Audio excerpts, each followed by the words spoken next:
The Dental Download podcast is your source for insight into dental school, conversations with dentists, specialists, and leaders in the industry.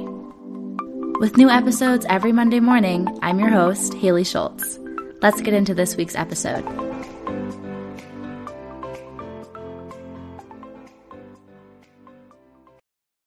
Want to make a podcast? Spotify's got a platform that lets you make one super easily and then distribute it everywhere and even earn money, all in one place for free.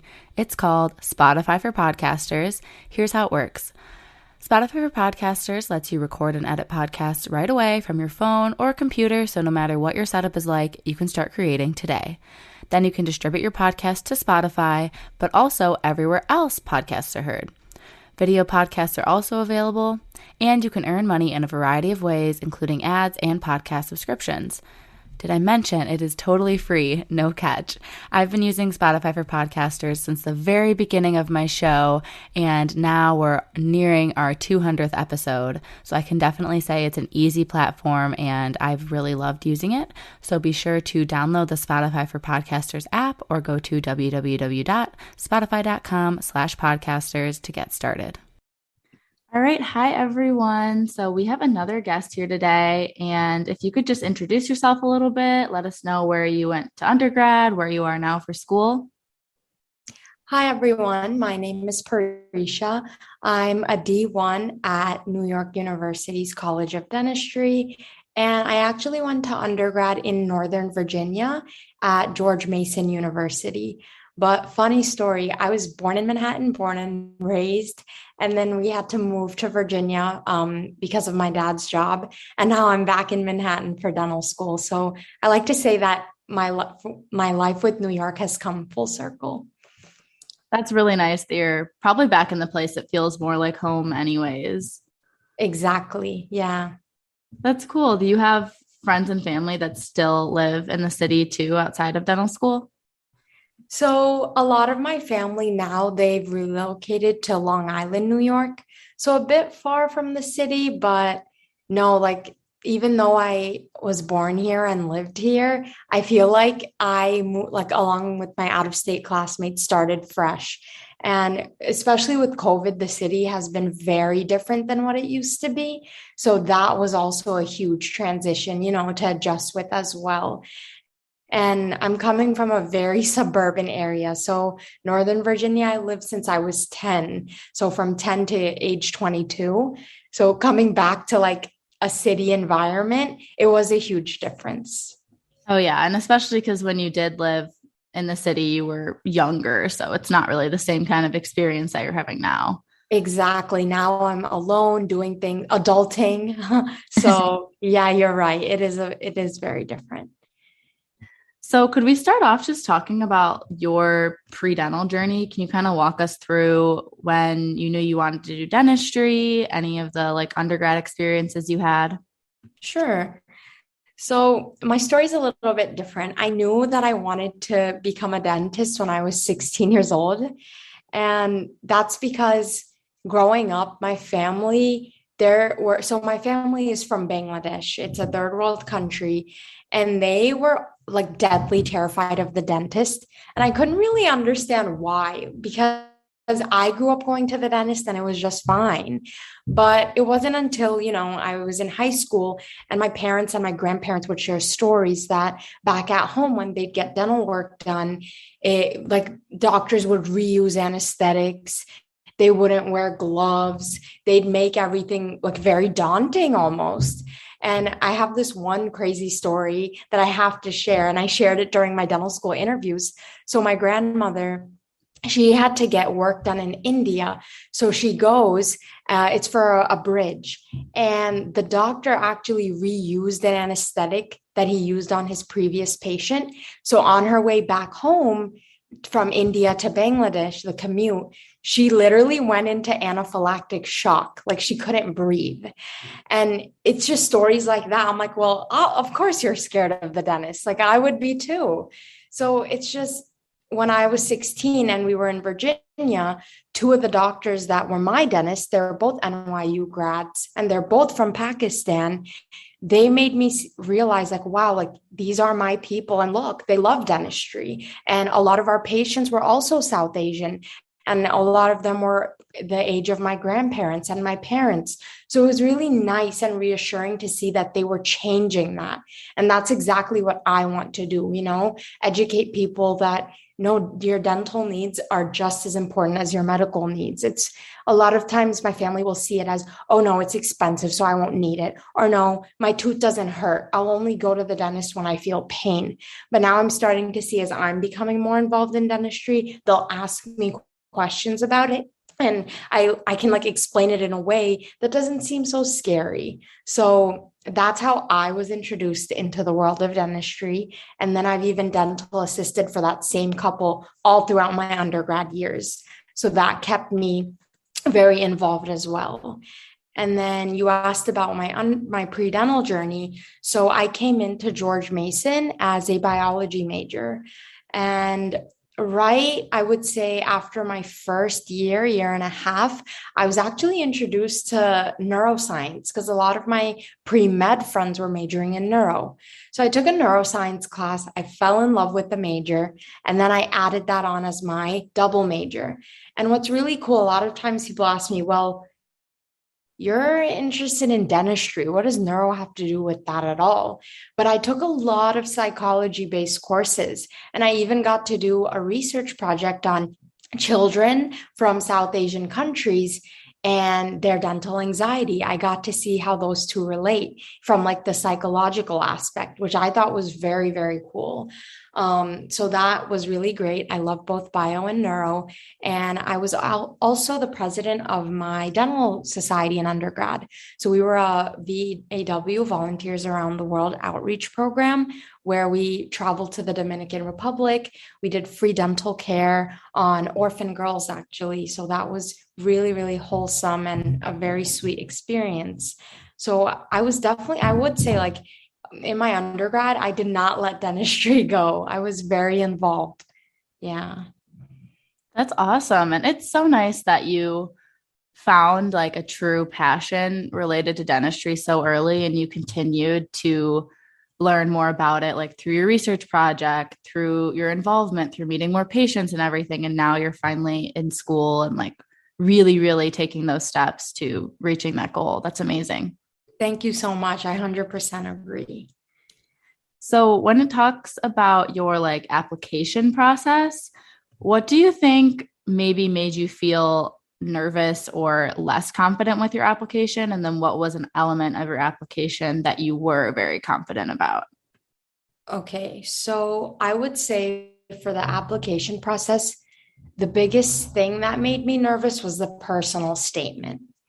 And with that, I have so many pre-dents asking me about it to this day. It's just you're getting feedback from so many different people. Some students are saying, no, don't write that. Some students are saying, no, include that. And I think that was like one of the biggest like things that caused me a lot of confusion and anxiety because I'd hear people say, oh, admissions is only going to read it for about a few seconds anyways. So it has to be good. Like the first sentence has to be perfect. So trying to like cater to that was tough. But there's actually a book and I'll send you that guide. It's this book that gives like 20 or so examples of personal statements. One of my friends introduced that to me and I thought that was extremely helpful. And it's called Your Essential Guide to Dental School Admissions. I got it on Amazon. So it was just reading other people's how like it just showed that everyone is a different writer and you don't have to write a certain way in order to get accepted into dental school. And another thing that I was doing, I was sending my essay to literally everyone and anyone, even people who didn't really know me. So obviously, when someone doesn't know you, they're not going to edit your essay based on emotion or based on, yeah, I remember Paresha talking about that, or I remember seeing her post about it, or, share her experience about it. They're just strictly reading it. And so that was I would say that's something, if I could go back, I would not do that. So then I narrowed it down. I only sent it to a very close professor, two very close friends, and one of my friends who was already in dental school. And that definitely helped make the process a bit easier for me. But in terms of strengths, I would definitely say my experiences because coming into undergrad, I tried to get involved right away my freshman year. I know a lot of people like to wait their junior and senior year, but one thing that even in my interviews they would bring up, they love to see consistency. And a lot of the times they asked me about my research and my volunteering. That was a huge topic of discussion for, I would say, every single one of my interviews. And so because I started that freshman year, filling up that slot was like one of the easiest things for me. Yeah, that's something I always tell pre-dental students is it doesn't particularly matter like what kind of experiences you're doing as long as you're passionate about it and you do them all throughout undergrad. Like as soon as you know you want to go to dental school, like that consistency is that just shows that you have a genuine interest and that's what they're looking for. Oh, for sure. So many of my volunteering, it had nothing to do with dentistry. So, it's really cool because it adds a unique element to you. Yeah, and by your passions and the things you like to be involved in, they get to know you. It's like another, not personal statement, but another way for them to see what kind of person you are and what your interests are. So it's a great way to just put your foot forward before that interview. Definitely. And I guess on the topic of interviews, I would love to hear about your interview experience and if you have any advice for pre-dents. Sure. This one, I was okay. I would say more than applications. I was extremely nervous for interviews. So for me, it's a little bit different. I went through my entire application and interview process on Zoom. I'm not really sure if they're back to being in person. Um, but for me, how it worked was, I dress up, wear like a suit pant type thing. And then I would have like interviews weren't even long. At most, they would be 40 minutes for me. But the process, I would definitely say, please don't wing it. I know, like, I've heard of some dental students who've say, like, they've told me they've done that, and that really scares me to even hear. But I kept a journal. That was the biggest thing I did. And on that journal, I would write questions. So I know, like, okay, I tell all my pre-dents, please do not listen to SDN. But the only time I did listen to them was they have like, they list out schools and like the generic interview questions they ask. And I found that to be extremely helpful because 9 times out of 10, the questions were pretty accurate. So I would keep a journal, write down the question, bullet a few of my thoughts on how I would respond, and then I would just practice. I would like speak out loud and talk to myself basically. I didn't want it to sound way too rehearsed. I would try to pretend that I'm having a conversation with someone else. Or I would even talk to my sister or my mom. So that was extremely helpful because a lot of the times when you're in that moment, even though I practiced, I would leave certain things out because that's how conversations flow. You don't know which turn it will take. Or maybe you're really nervous. I know that happened to me for one of them. You get nervous and you don't really recall every single point you wanted to say. So I would definitely practice saying, because I do agree that interviews can make or break your acceptance because you made it so far, you've gotten that interview. Now you really have to show them how you are as a person. That's so great. And I totally agree. Like I did prep and people ask me like how to prepare. And I think everyone kind of has a different personality. And if you reflect a little bit, you'll know what is going to make you feel most comfortable going into the interview. Like for you, looking up the practice questions and really writing down example answers like made you feel a little bit more comfortable and made your interviews more successful. But then there's some people that looking at those questions might stress them out. So I think it's important to just like know your type and just go with it. Don't let other people's opinions on how you should prepare kind of sway the way that you choose to do it. Oh, definitely. Like that last point, that's a huge thing when you're a pre-dental student applying. Don't let other people's opinions sway you because oftentimes I feel even like I was saying for my personal statement, I'd be like, oh, but they're in dental school, they went through the process, they definitely know. But that's not true. Everyone is different. Even how we study is different, how we talk to people is different. So you know yourself best, take that first and then take the next steps.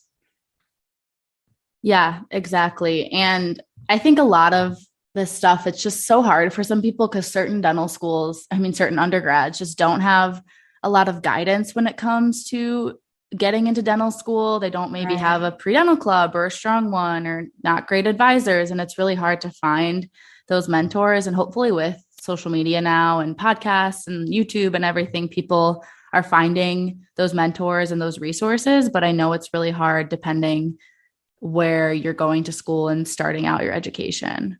Yeah, that Haley, that's such a big point because even in my undergrad, even though we had a pre-dental club, admissions, my counselors, they didn't really know because George Mason doesn't have a dental school. So it's not like they could be, if we did have a dental school, they could have referred us to someone, right? But that was, I will say that was a bit tricky. And I went to social media a lot. I still remember you actually presented for Mason one of the days, and I like wrote down everything you were saying. I was jotting it all down. Then I followed you on Instagram. And these connections, like we're so lucky with social media in that way because it does help. It makes a big difference. So I'm really glad that you're doing these podcasts because I'm sure you're making an impact for so many. Well, thank you. And thank you for your time too. I know we were talking before we started recording, like you're in a busy semester right now in the middle of your day. So I appreciate your time and you're helping people too. So it's great. Oh, of course, of course. And on that similar topic of like finding guidance, you talked about having like a friend that was in dental school ahead of you and you had the dentist you assisted. But do you have advice for people like finding those mentors? Oh, for sure. Yeah. I would definitely say if you're still in undergrad, try to reach out to your pre-dental community or a pre-dental club. I know that's how I met my friend who got into dental school. She was on board of our pre-dental society. So I like met her in one of the first few meetings. I took her number and it just started like that. So if not, if you don't really have a strong pre-dental club, please like use, as I was saying earlier, use social media to your advantage.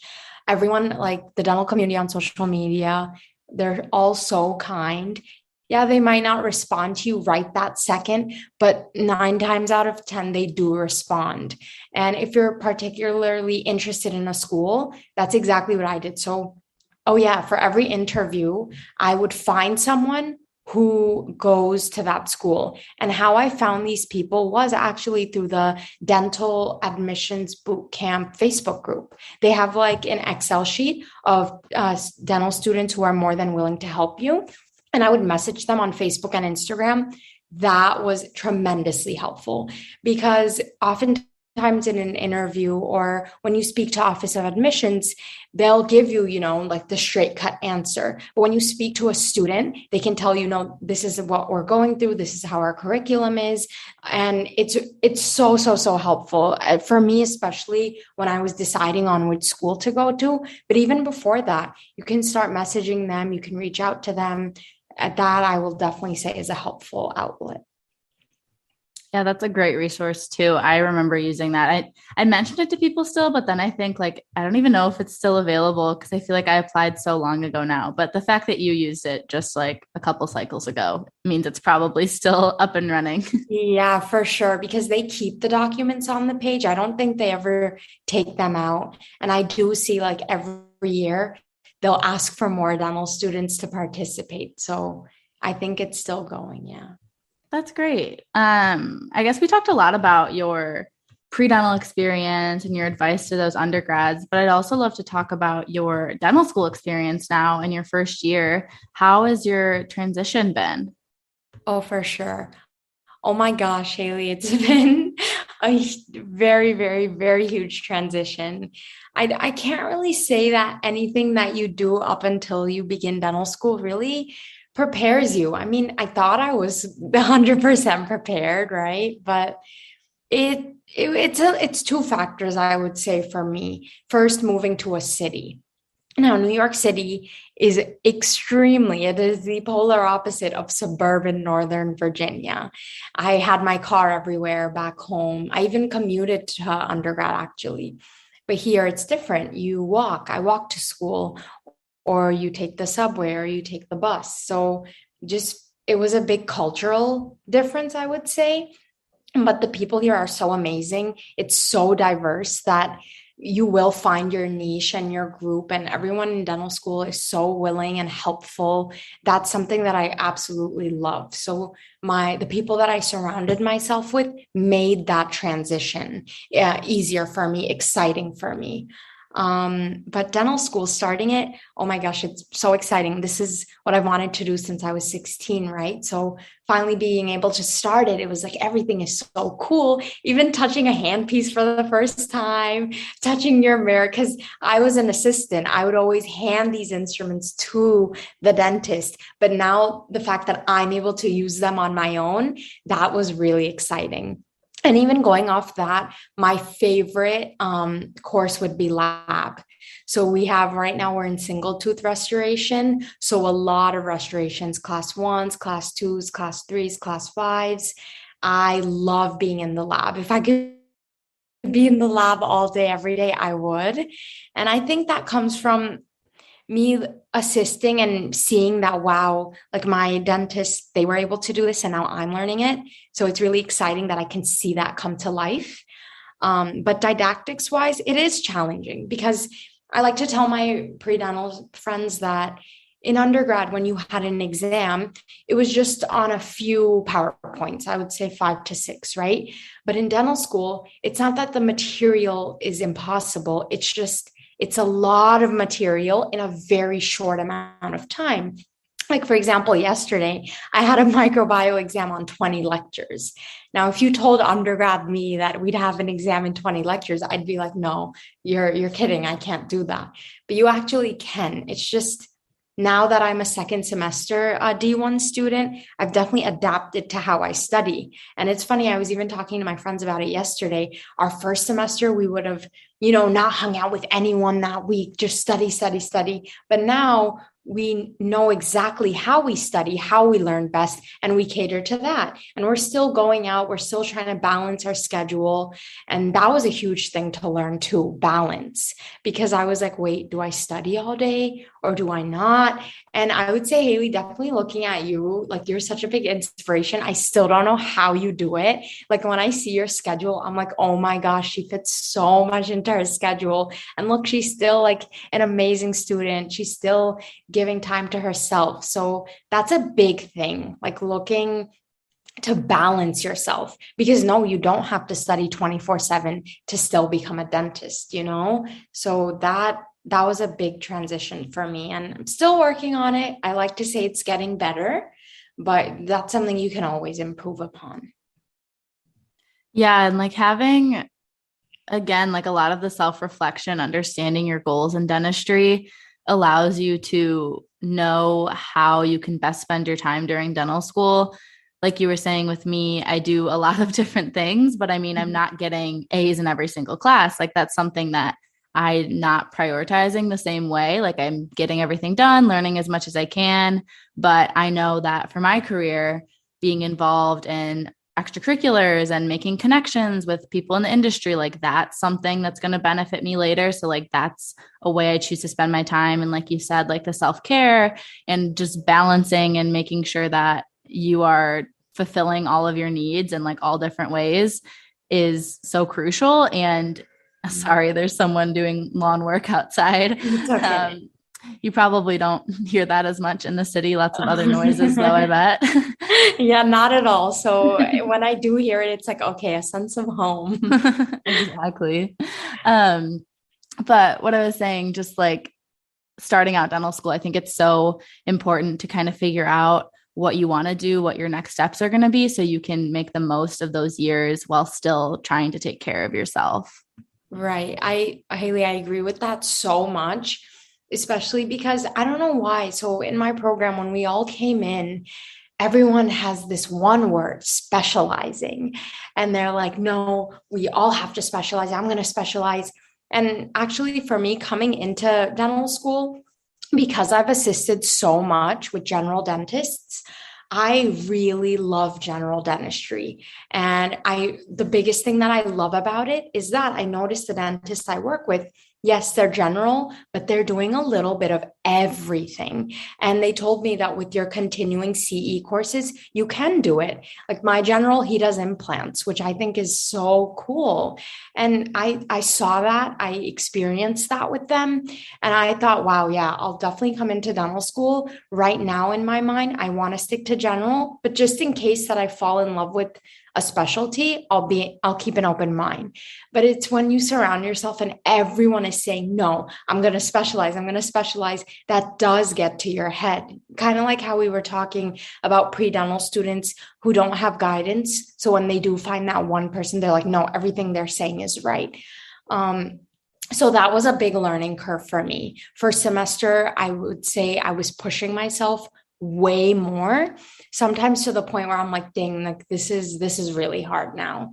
But this semester, kind of like what you were saying, you figured out exactly what you want to prioritize, because in the long run, you want to see how that's going to affect you.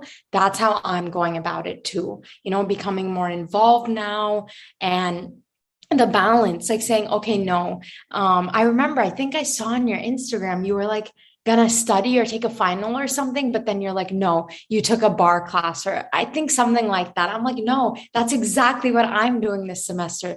Studying will always be there, but taking care of your your mental health and things that make you happy, you have to have that. And I met with one of my counselors this semester, and she was like, no, you have to find something that makes you happy outside of dentistry, whether that be working out, cooking, baking, knitting.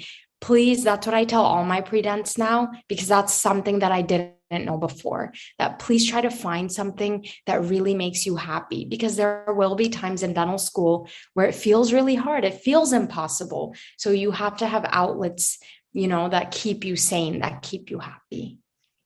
Yeah, and it's that concept that people talk about a lot, like once I get into dental school, then I'll be happy. Once I pass boards, then I'll be happy. Once I Mm-hmm. buy my practice, then I'll be happy. And there's always going to be something else that you're striving for. So if you keep waiting to start taking care of yourself and finding things that bring you joy, like you're just going to waste so much of your life. So like you were saying, it's so, so important. For sure. I agree. One of the last things I wanted us to talk about today is reasons why you chose NYU for dental school. And if someone was, let's say, in between NYU and another program to attend, what would you tell them? Okay, I was in this exact boat a year ago. I would definitely say speak to students who attend the school. They can tell you the raw version of what they experience. Ask them, what is your day-to-day schedule like? How are didactics? What do you think of lab? These things really matter. So I would speak to a lot of dental students. And even like during interviews, I know they have a lot of Q&A panels, and oftentimes those students give out their emails or their social media. So I made sure to jot those down, and I reached out to a lot of them. But for me, the biggest thing that caught my eye for NYU was the opportunity. So in New York City, even now I see it, like one of the first courses we took, it's people who like have come out with extremely cool inventions and everything. And we have a lot of guest speakers for our courses. So the way our didactics work, we don't just have one professor teaching it. So each topic that a professor has their expertise or PhD or experience in, they teach us the course. And I find that really incredible, because oftentimes these professors, have their own offices, or they have their own research projects that you can get involved in. And a lot of my friends, that's how they found what they want to specialize in, is through them. Opportunity here is limitless. And then another big thing, the patient pool. You will never have to go out and find a patient here. We have thousands and thousands of patients ready to be seen at the clinic. And we actually started shadowing in clinic our second semester of the 1 year. And I get to see it firsthand how faculty, how students interact with patients. And I love it because it takes me back to my assisting days. And it truly reminds me why I want to be a dentist. Because oftentimes, especially last semester, it was so didactic heavy that definitely took a toll on me. That now that we're in clinic, it's more hands-on with lab. I'm like, yes, this is why I came here. This is exactly what I want to do. So I would definitely say reach out to people, make connections. They're so nice. They'll reach out to you at one point or another. They'll help you. And yeah, that's just, the biggest thing here. And I love the community. I love the diversity. The city, there's so much to do here. You'll never have a dull moment. A lot of activities, places to eat, places to try. And the really nice thing is, although I do miss my car sometimes, the nice thing is you can, like, commuting, it's just so easy and convenient here. So that's really, really nice that, when school can be tough, at least you have the city to explore, adventure. So I really, really like that about New York City and NYU. It's all really great information. Like you said, the program itself, but also the location. Like you're going to be at the place for 4 years. So hopefully you'd also like the city or location that the school is in too. Right. That was actually the biggest thing that I considered for me, because for me, environment matters a lot. The people, the environment. I knew I had to be in a diverse area because that's exactly where I came from undergrad. So, like you said, seeing, well, I'm going to be here for 4 years. Well, you want it to be, if you can choose somewhere that you'll thrive. Yeah, that's all really great insight. And everything you said today was so just like interesting to me, getting to know you more. And hopefully it inspired a lot of people to continue finding their own like purpose for why they're pursuing dentistry and really just like shape their experiences and involvements around that. I definitely agree, Haley. And thank you so much for reaching out. You're so cool. I look up to you so much. Uh-huh. So I'm so happy that you're doing this. It's really great. Thank you. And is there a good way for people, if they do have questions for you, to reach out to you? Oh, for sure. I think the easiest way for me would be Instagram. It's my first and last name, Paresha Khan 10. That will be the most easy way for me. Perfect. Well, thank you so much. Of course, thank you, and have a nice break. Please enjoy, Thank relax. you. And then I can't wait to see how your next semester goes of D3. Good luck. Thank you. You too.